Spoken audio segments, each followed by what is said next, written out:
that's complicated. I have no idea. Improper medical care, maybe. If you do have like health problems to begin with, or if like you just don't have like a very healthy heart or something. I might also add malpractice. Malpractice? That's a little bit surprising. Did not know that. Wow. Woo. That's very sad to hear. That's very disturbing. Really? Surprised? Well, you're not alone. 3 years ago, a friend of mine called to tell me that her niece had been brutally murdered. She was 14 weeks pregnant. Trina wondered if I wanted to tell Jenn's story. At first, I didn't know how to answer her, but on impulse, I Googled pregnancy and homicide and was blown away by the statistics. I knew then I needed to tell this story.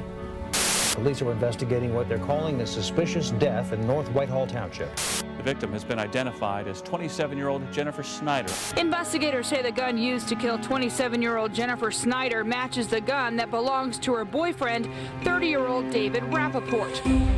Jenn never would have left us worry. I did not have a good feeling. And Jenn would have never not called after the ultrasound.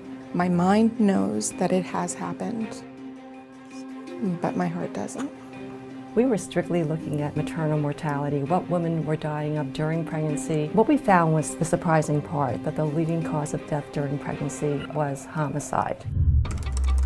These are not isolated issues. There is truly a population of women that are at risk for losing their life.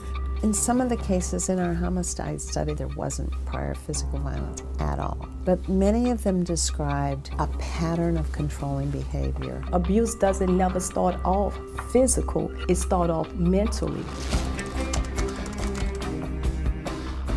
What we've seen are very explicit patterns of victim blaming. The media tend to be particularly guilty of this. Well, what was she doing? It doesn't matter. It's not okay to hit, and it's certainly not okay to kill. My family is forever changed by the actions of one person. And I wonder what if we would have known the statistics. If we can change one life, save one person, then we've honored Jenn and her legacy. What most I fear is forgetting my sister, forgetting her voice. There's not a lot of evidence that she was here. Only by telling their stories, allowing them to speak through us, can their life not be just lost in vain. We believe finding Jenn's voice will save lives, but only if we finish the film. Your support will allow us to do just that. Please help.